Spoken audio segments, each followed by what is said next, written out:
Working the sawmill wasn't glamorous, but it put food on the table and kept me close to everything I knew.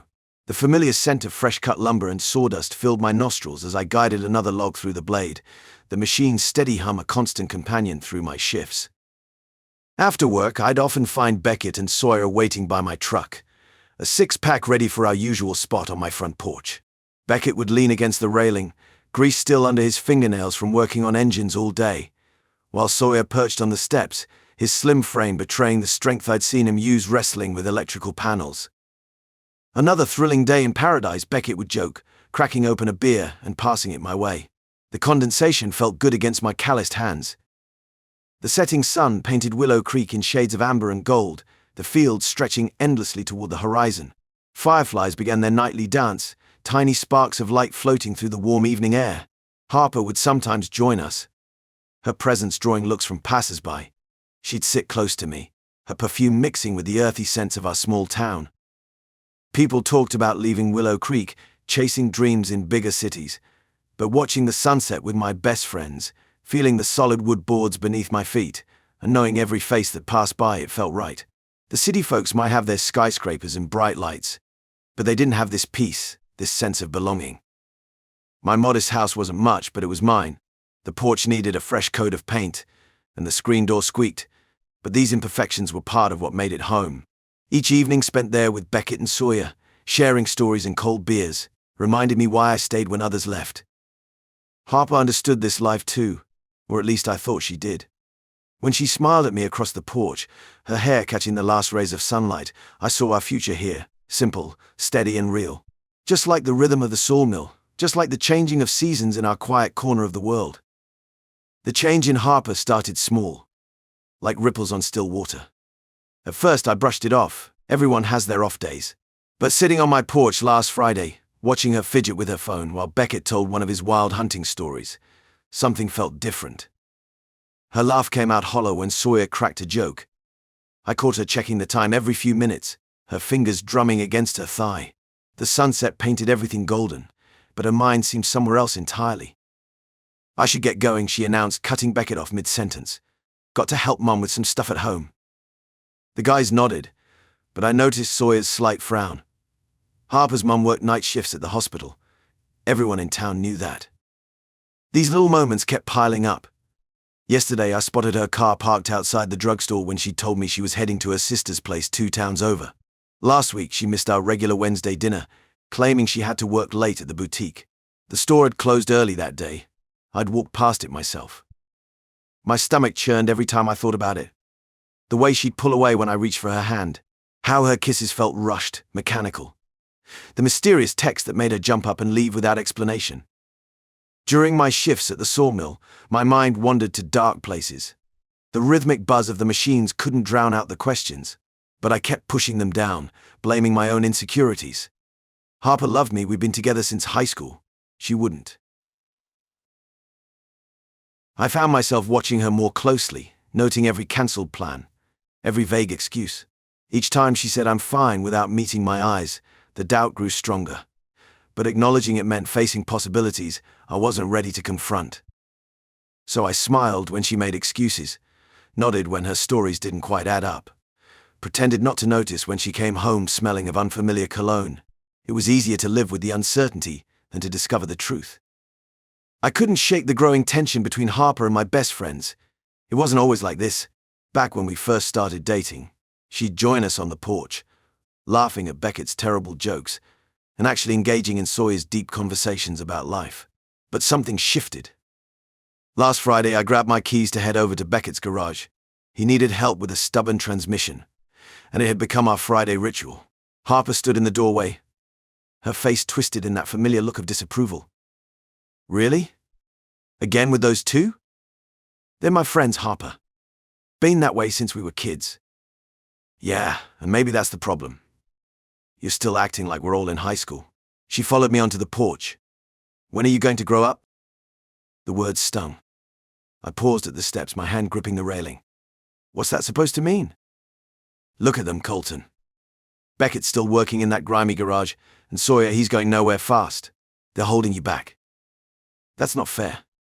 Beckett runs his own business, and Sawyer, they're trouble. and you know it." Her voice rose, echoing across the front yard. "Remember last month when Beckett got into that fight at Murphy's? Or how about when Sawyer convinced you to skip work for that fishing trip?" I took a deep breath, trying to keep my cool. That fight wasn't Beckett's fault. Some drunk guy was harassing Sarah, and I had vacation days saved up for that trip. Harper threw her hands up. "There you go, defending them again. It's like I'm competing with them for your attention." Later that night at Beckett's garage, I could tell something was off. Beckett barely spoke while we worked, and Sawyer kept giving me these looks. Finally, Sawyer broke the silence. "We ran into Harper at the store yesterday." My stomach dropped. "Yeah?" "She made it pretty clear she thinks we're a bad influence." Beckett slid out from under the car. Grease smeared across his forearm. "Told us straight up we should give you space to figure out your life." "She what?" The wrench in my hand suddenly felt heavy. "Look, man," Sawyer leaned against the workbench. "We've known you since we were building tree forts in the woods. We've had your back through everything. But Harper, she's changing you. She's got you walking on eggshells," Beckett added, wiping his hands on a shop rag. "That's not you, Colt." They were right. I'd been choosing my words carefully, adjusting my plans, always trying to keep the peace. The strain was wearing me down. The next afternoon, Harper showed up unannounced. She spotted Beckett's jacket on my couch. We'd been working on my truck earlier. "See? This is exactly what I mean." She pointed at the jacket like it was evidence in a trial. "They're always here, always around. It's suffocating. They're my blood brothers, Harper. That's not going to change." "Well, maybe it should." Her eyes narrowed. "And don't you see how they treat me? The looks, the cold shoulders. Maybe if you'd stop attacking them." "So now you're taking their side," her voice cracked, "over your girlfriends." The argument spiraled from there, each word adding another crack to our already fragile relationship. As she stormed out, I realized something my friends had seen through Harper's facade long before I had. They'd watched me twist myself into knots trying to please her, while she tried to drive a wedge between us. I'd been staring at the same knot in the wood for what felt like hours, watching it blur and refocus as I swirled the whiskey in my glass. The evening air felt thick, unusually still for this time of year. Beckett hadn't touched his drink since he'd settled against the porch rail 20 minutes ago. My gut knew something was coming. Beckett had that look, the one he'd get right before telling me my car was beyond repair, or when my dog died back in high school. I kept my eyes fixed on that damn knot in the wood. "Colton, man, there's talk going around. You sure you want to hear it?" The ice in my glass clinked as my hand trembled slightly. Every muscle in my body tensed, like bracing for a punch I knew was coming but couldn't dodge. The crickets seemed to go quiet, the whole world holding its breath. Beckett shifted his weight, the old porch boards creaking under his boots. His voice dropped lower, almost a whisper. "It's Harper. She's been seen with that new guy, Nolan. You know, the one renting your cousin's old apartment." The glass exploded in my grip. I didn't feel the shards slice into my palm, didn't register the whiskey running down my arm like warm blood. The world turned red at the edges, memories flooding in, Harper's recent late nights at work, her new phone password, the way she'd pull away when I tried to hold her. All those little things I'd forced myself not to see suddenly formed a picture so clear it felt like a knife to the gut. "Who saw them?" The words came out through clenched teeth. My hand was starting to throb. "Mike from the hardware store. Said he saw them at the Blue Pine Tuesday night. Real cozy in a back booth. And Sarah mentioned seeing his truck outside Harper's place last weekend when you were pulling that double shift at the mill." The porch light cast strange shadows across Beckett's face. He looked older somehow, worn down by having to be the bearer of bad news. Blood dripped from my clenched fist onto the weathered boards beneath my feet. "I should have told you sooner," Beckett continued. "But you know how it is in this town. He didn't want to believe it myself until I saw them together yesterday, heading into his apartment." My chair scraped against the wood as I stood up. The world tilted slightly, though I couldn't tell if it was from the whiskey or the rage building in my chest. Beckett straightened, ready to stop me from doing something stupid. "How long?" I managed to ask. "From what I've pieced together, about 3 weeks. Right around when he moved in." 3 weeks. The same time Harper started saying my friends were holding me back. The same time she began picking fights about every little thing. She'd been pushing me away, making it my fault, while sneaking around with Nolan. The betrayal burned worse than the whiskey ever could. The morning light burned my eyes as I stumbled out of bed, head pounding from last night's whiskey. Beckett's words kept echoing through my mind, each repetition like a hammer striking my skull. I needed to know. Had to see it with my own eyes. I called in sick to work, something I'd never done before. Mike at the sawmill didn't even question it, must have heard the gravel in my voice. I parked my truck a block away from Harper's house, hands trembling on the steering wheel. The wait was excruciating. Hours crawled by as I watched her front door, counting the minutes until dusk began to settle over Willow Creek. When Harper finally emerged, she looked different. There was a lightness in her step I hadn't seen in weeks. She'd done her hair up, wearing that blue sundress I bought her for her birthday last year. My stomach turned as I watched her walk down the street, completely oblivious to my presence. I followed at a distance, keeping to the shadows of the old maple trees that lined the street. Each step felt heavier than the last as she turned onto Cedar Lane, the street where my cousin's old apartment stood, where Nolan lived now. The street lamps flickered to life as Harper climbed the steps to his building. She didn't hesitate at the door. Didn't even knock. Just pulled out a key and let herself in like she'd done it 100 times before. Moments later, the lights came on in the second-floor apartment. I stood there, rooted to the spot, as two shadows moved across the thin curtains. Their silhouettes merged, and I could see them embracing through the window. The summer heat pressed against me like a physical thing, but I felt cold inside. My legs gave out, and I dropped to my knees behind an old Ford pickup. Acid burned the back of my throat as everything I'd eaten that day threatened to come up. 3 weeks. 3 fucking weeks she'd been coming here, lying to my face, while I'd been too blind, too stupid, to see it. Every excuse, every cancelled plan, every time she'd been too tired to come over, it all made sense now. Perfect, horrible sense. I forced myself to stand, legs shaking beneath me. The lights in Nolan's apartment continued to glow, mocking me with their warm yellow light.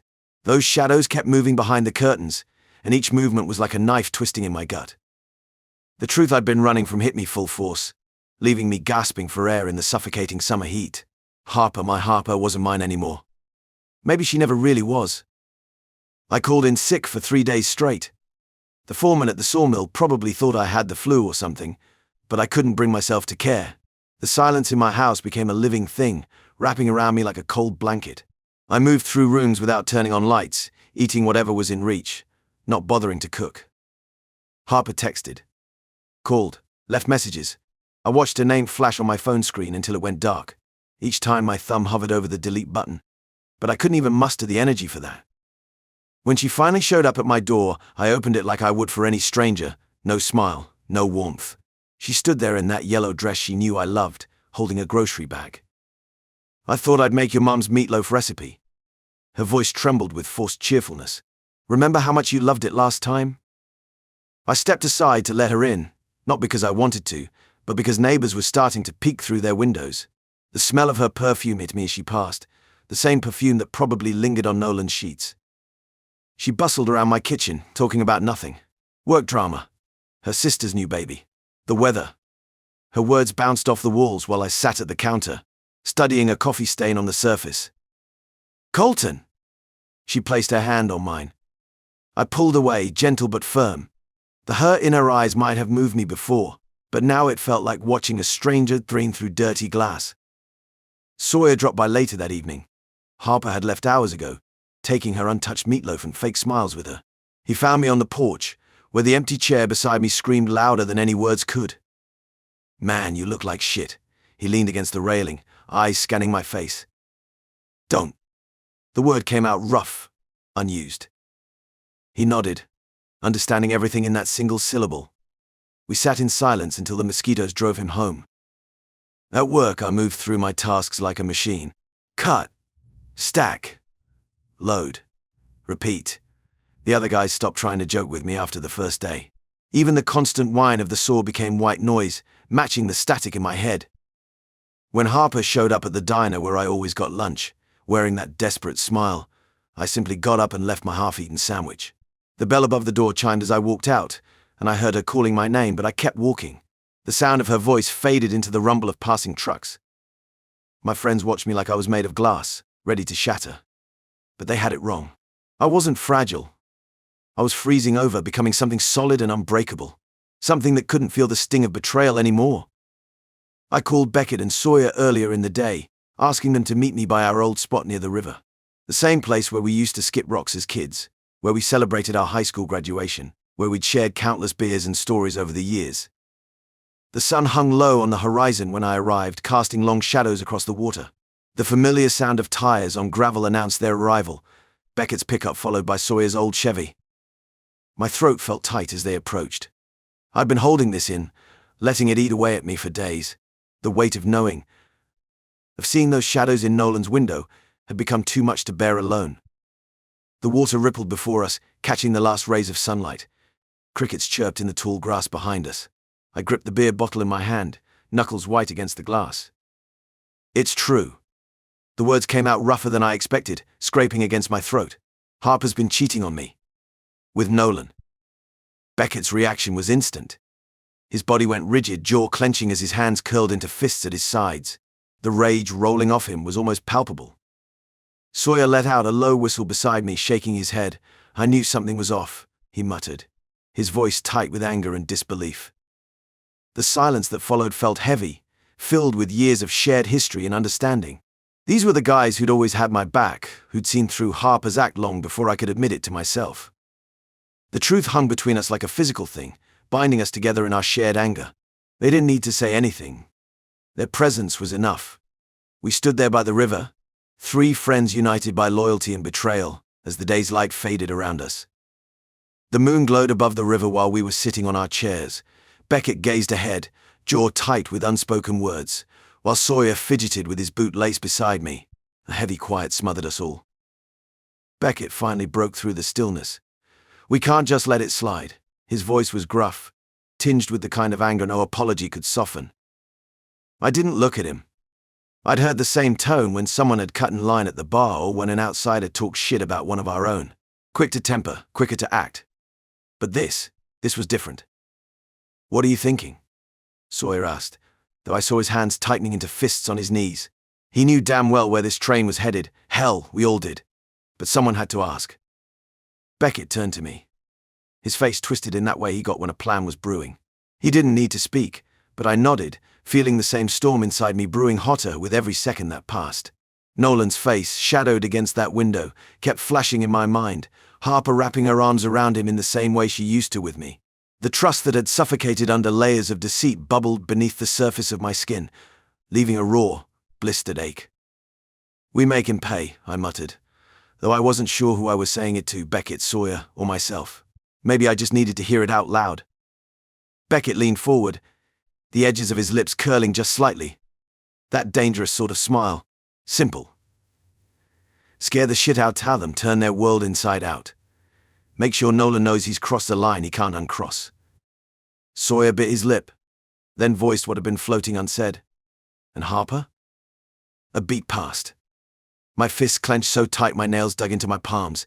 She doesn't get a pass. Letting that out surprised even me. But there it was, cold, flat, final. She had played a part in this. Loyalty is supposed to mean something. Didn't matter if she was once the girl who kissed me under the bridge when we were barely more than kids.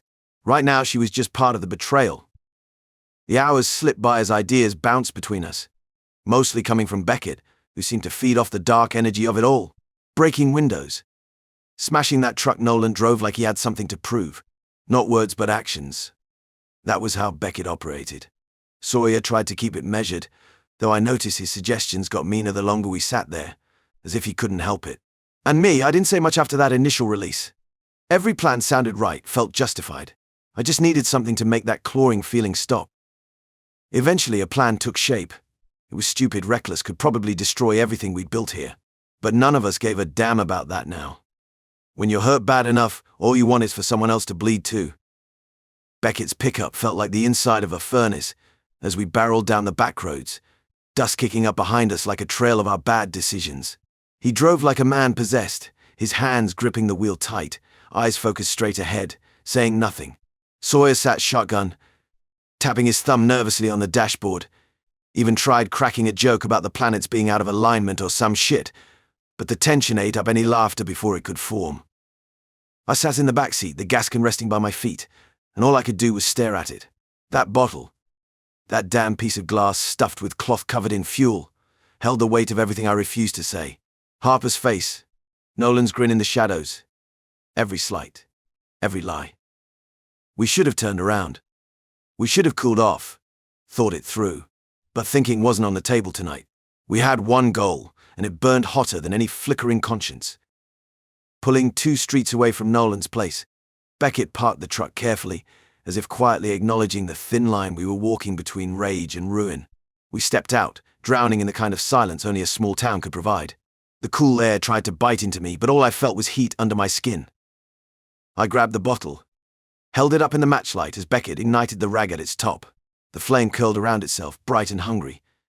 I didn't hesitate. No second guesses. I broke the window and hurled it in. Glass exploded.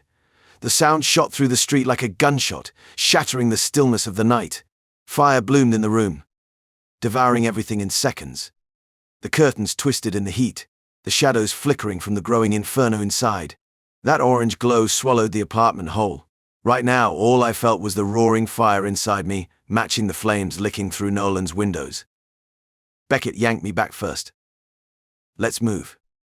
His voice hard, cutting through the blaze. Without needing any more convincing, we were running. Pell-mell, frenzied sprinting down the back alley.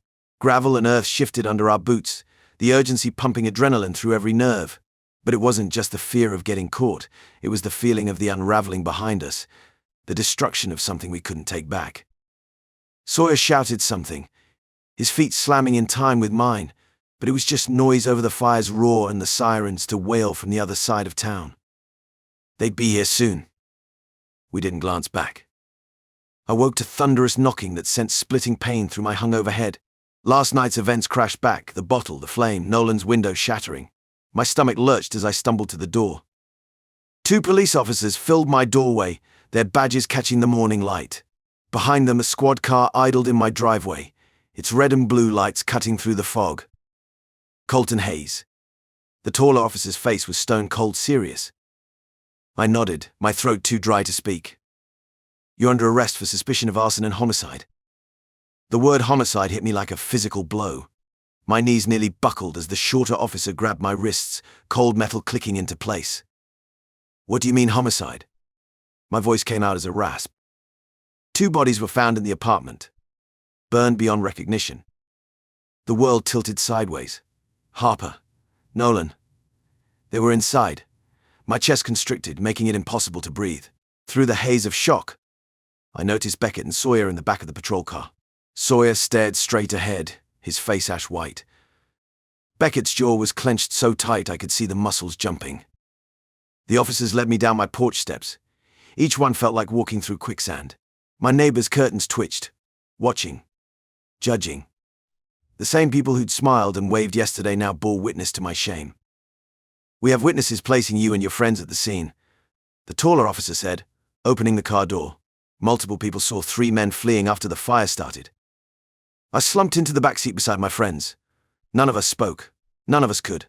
The weight of what we'd done, what I'd done, crushed the air from my lungs. We'd only meant to scare them, to make them pay. Not this, never this. The squad car pulled away from my house. Through the window, I watched my life shrink into the distance. My head spun with questions I was terrified to answer. Had they suffered? Did they try to escape? Was it quick? The magnitude of our actions expanded with each passing second. We weren't just angry friends anymore. We were murderers. And as the police station came into view, I realized there was no walking back from this. No fixing it. No waking up from this nightmare. The fluorescent lights bore into my skull as I sat handcuffed to the metal chair. My wrists ached. But the physical pain was nothing compared to the weight crushing my chest. Officer Jenkins paced in front of me, his boots clicking against the linoleum floor. 4 hours had passed since they brought us in. "Just tell us what happened, Colton. Make it easier on yourself." I kept my eyes fixed on a dark scuff mark on the floor, counting the seconds between each of his steps. 8 steps turn. 8 steps turn. They separated us, Beckett in one room, Sawyer in another. The station wasn't equipped for this kind of investigation. Hell, their biggest case last year was Old Man Wilson's stolen tractor. Through the thin walls, I heard fragments of other conversations, phones ringing, coffee machines gurgling. Detective Carter from the next county over arrived 6 hours in. He had sharp eyes and kept tapping his pen against his notepad. But even he couldn't crack our silence. Without physical evidence linking us to the scene, without a confession, they were grasping at straws. After 12 hours, they had to let us go. The handcuffs came off, leaving angry red marks around my wrists. Walking out of the station felt surreal. The morning sun was too bright, too normal for what had happened. But Willow Creek had changed overnight. Mrs. Peterson crossed the street when she saw me coming. At the grocery store, conversations died as I walked past the aisles. Behind the registers, Sarah, who I'd known since kindergarten, couldn't meet my eyes as she scanned my items. The whispers followed me everywhere. At the diner, I heard them clearly enough. Such a quiet boy. Who would have thought? Always seemed so normal. Poor Harper, what she must have gone through. Harper's friends gathered at her usual table at the coffee shop, their eyes red and puffy. When I walked past, Emma, Harper's best friend since high school, stood up so quickly her chair clattered to the floor. The hatred in her eyes burned worse than any police interrogation. The sawmill put me on indefinite leave. Bob, my supervisor for 5 years, handed me the papers with trembling hands. He taught me everything I knew about the job, had been to my house for barbecues. Now he could barely look at me. It's just with everything going on, might be better if you take some time off. Every face in town held the same mix of fear and judgment. They all knew. The police couldn't prove it, but everyone in Willow Creek knew what we'd done. Their silent accusations followed me like shadows, darker and heavier than any prison sentence could have been. Even the local paper, which usually only covered town meetings and high school football games, ran a front-page story about the tragedy. They didn't name us directly, couldn't legally, but the implications were clear enough in every carefully worded paragraph. The town that had been my whole world for 26 years suddenly felt like a prison. Every street corner held a memory now tainted, every familiar face turned strange and hostile. The whispers grew louder with each passing day, the stares more pointed, until the weight of unspoken accusations made the air itself heavy to breathe. Hey everyone, if you enjoyed the story, remember to like, subscribe, and comment on the video for more stories like this. Don't forget to turn on notifications so you never miss an update. If you have any similar stories to share, leave them in the comments and we'll make sure to bring them to life. Thanks for watching.